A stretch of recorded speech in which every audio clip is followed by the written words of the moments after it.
Dapit hapon na naman mga kananay. Andito naman tayo sa ating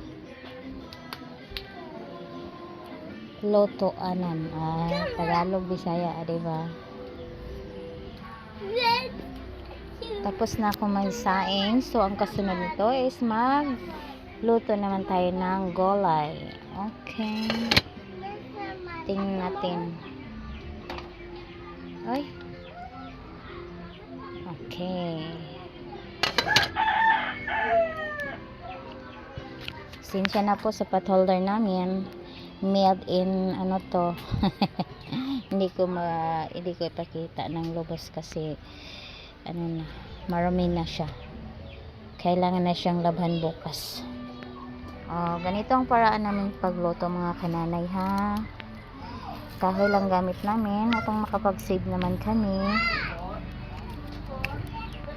Ayan, bukas mangahoy naman po kami ulit doon sa ibabaw. Tagalog Bisaya na. Sana all. At ito yung tagabantay namin. Silang dalawa yung tagabantay namin na makulit. Lalo na tong isa, super makulit yan.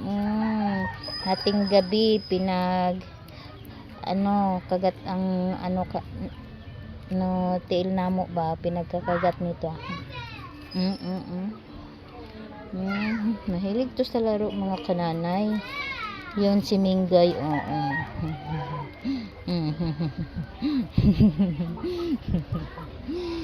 Medyo malamig kasi ang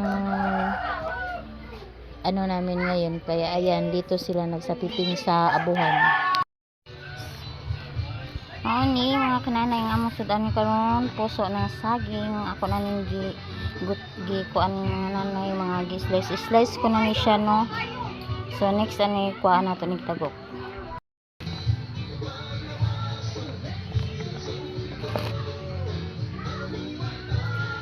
Ni siyang tagok mga kananay nga kinalan siya makuha.